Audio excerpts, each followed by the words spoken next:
Hi viewers, welcome to our channel. ప్రస్తుతం మనతో పాటు సీనియర్ జర్నలిస్ట్ దాము బాలా సార్ వారితో మాట్లాడాలి. నమస్కారం సార్.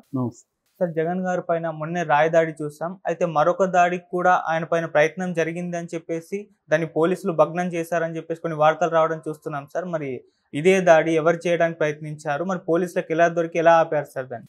నిన్న యాక్చువల్గా 2 సంఘటనలు చోటు చేసుకున్నాయి. ఒకటేమో వీళ్ళ విడిది ఉన్న దీంట్లోకి ఒక అబ్బాయి తాగి ఎంటర్ అవ్వడానికి ట్రై చేస్తున్నాడు. అతని జోబిలో ఒక రాయి పోలీసులకు దొరికింది.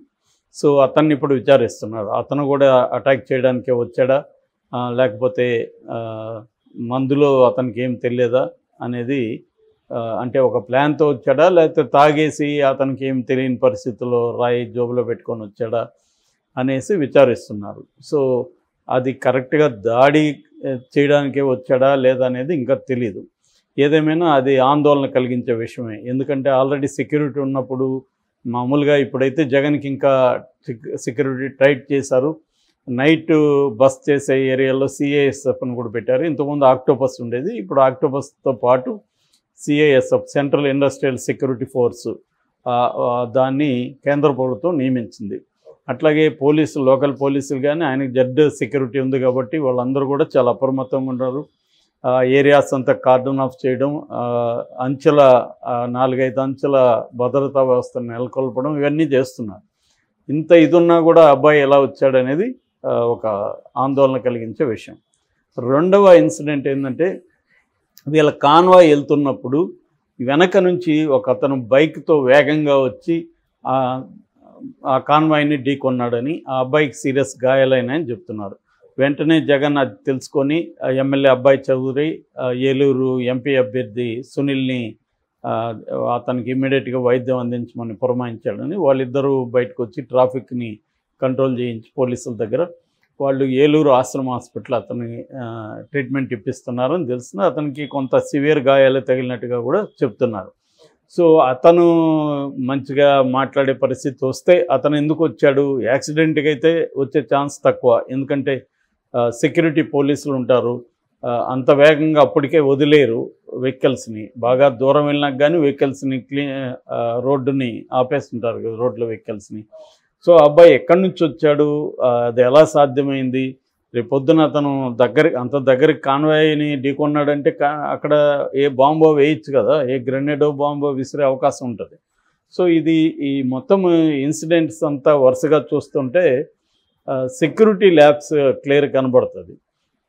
దీనికి నేను చాలాసార్లు ముందు నుంచి చెప్తున్నా, దీనికి ఎలక్షన్ కమిషన్ బాధ్యత వహించాలి. ఎందుకంటే ఎలక్షన్ కమిషన్ ఆధ్వర్యంలోనే గవర్నమెంట్ రన్ అవుతుంది, జగన్ ఆధ్వర్యంలో గవర్నమెంట్ లేదు. సో పోలీస్ ఫోర్స్ కూడా, సెక్యూరిటీ వ్యవహారం అంతా కూడా ఎలక్షన్ కమిషన్ ఆధ్వర్యంలో ఉంది కాబట్టి వాళ్ళు ఒక సంఘటన జరిగినాక దీన్ని కరెక్ట్ చేయడానికి కొన్ని స్టెప్స్ తీసుకున్నారు, కానీ అది సరిపోవట్లేదు. సో దీనికి కారణాలు ఏంటి, దీన్ని ప్రివెంట్ చేయాలంటే ఏం చేయాలి? ఎందుకంటే జగన్ ఒక్కడే కాదు కదా, ఇప్పుడు పవన్ కళ్యాణ్ జనంలో ఉన్నాడు, లోకేష్ జనంలో ఉన్నాడు, చంద్రబాబు జనంలో ఉన్నారు. వీళ్ళందరూ జనంలో ఉన్నప్పుడు ఇంత ఈజీగా అప్రోచ్ అయ్యి అటాక్ చేసే పరిస్థితి ఉంటే అది వెరీ సివియర్ ఛాలెంజెస్కి దారితీస్తుంది. ఇంకోటి ఏంటంటే, వీళ్ళందరూ కూడా సెక్యూరిటీ కంటే కూడా జనంలోకి కలవడానికే ఎక్కువ ఇంట్రెస్ట్ చూపిస్తారు.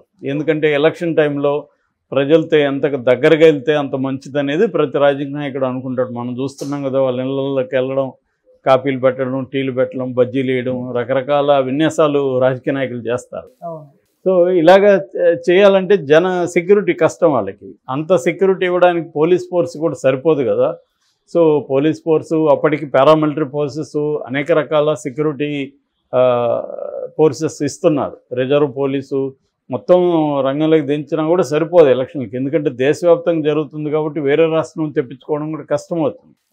సో ఈ కాంటెక్స్ట్లో ఇప్పుడు ది సెక్యూరిటీ రిస్క్ సంబంధించి జగన్ది చాలా ఆందోళనకరంగా ఉంది. ఆల్రెడీ ఒకసారి జరిగింది, ఇప్పుడు 2 సంఘటనలు జరిగాయి. ఈ 2 సంఘటనలు కూడా ఖచ్చితంగా సెక్యూరిటీ బ్రీచ్ అని అయితే చెప్పచ్చు.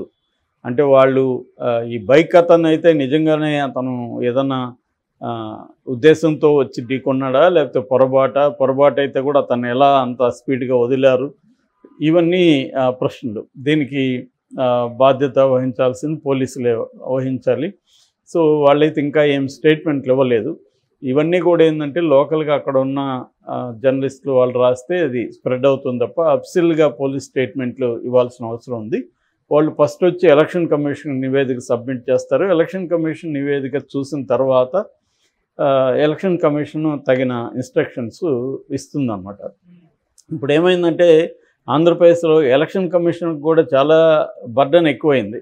ఎందుకంటే రోజుకి 100 నుంచి 200 కంప్లైంట్స్. ఈ పొలిటికల్గా ఇద్దరు కూడా చాలా స్ట్రాంగ్గా ఉన్నారు కాబట్టి ఒకరి మీద ఒకరికి కంప్లైంట్స్ ఇచ్చుకుంటున్నారు అనమాట.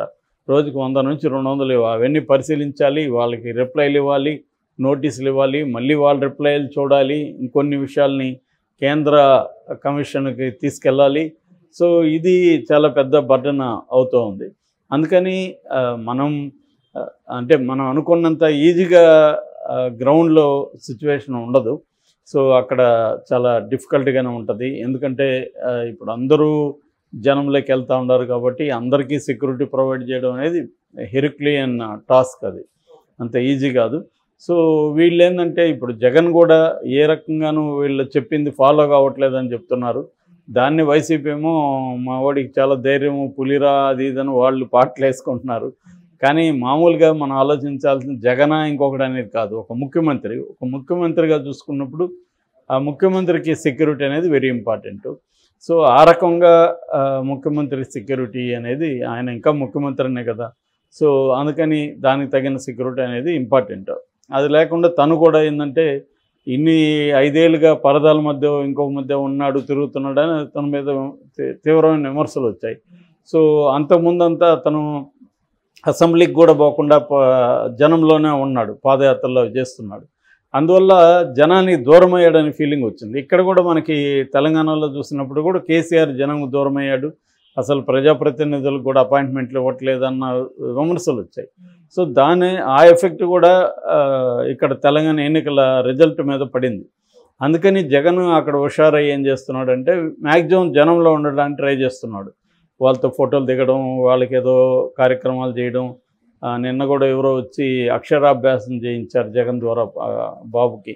అలాగా ఇట్లాంటివేవో కార్యక్రమాలు చేయడం, తర్వాత అర్జీలు తీసుకోవడం, అంటే ఒక ప్రతిపక్ష నాయకుడిలాగా జగన్ బిహేవ్ చేస్తున్నాడు.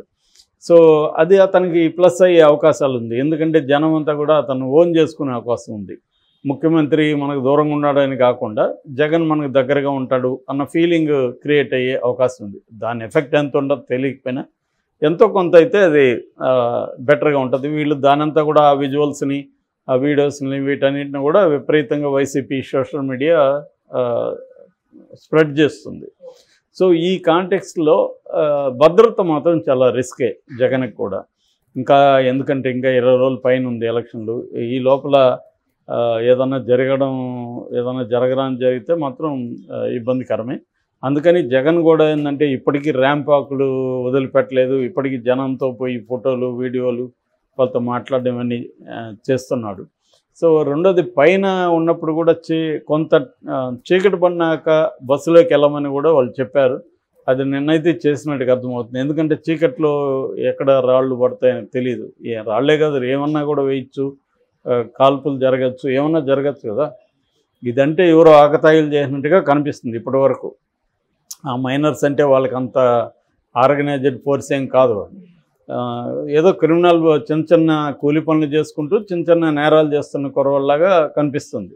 ఇప్పుడు మనకు దొరికిన అటాక్లో దొరికిన 6 మంది, అందులో సతీష్ అనే అబ్బాయి నేనే చేశానని ఒప్పుకున్నట్టుగా ఒకటి చెప్తున్నారు. వీళ్ళందరూ కూడా వడ్డర్ బస్తీలో కూలి పనులు చేసుకుంటూ చిన్న పెట్టి క్రైమ్స్లో ఉన్న వాళ్ళని పోలీసులు ఇప్పటివరకు అనఫిషియల్గా చెబుతున్నమాట. సో కానీ రేపొద్దున ఆర్గనైజ్డ్ ఎవరన్నా ప్లాన్ చేసి అటాక్ చేసేదానికి ఈ వల్నరబుల్ కండిషన్స్ కొంత ఆందోళన కలిగిస్తూ ఉన్నాయి. దీనికి సంబంధించి సెక్యూరిటీ మెజర్స్ని కొంత జగన్ కూడా ఫాలో అవ్వాల్సిన అవసరం ఉంది. అలాగే పవన్ కళ్యాణ్ కానీ చంద్రబాబు వీళ్ళు కూడా సెక్యూరిటీ పరంగా కొన్ని జాగ్రత్తలు ఫాలో కావాల్సిన అవసరం ఉంది.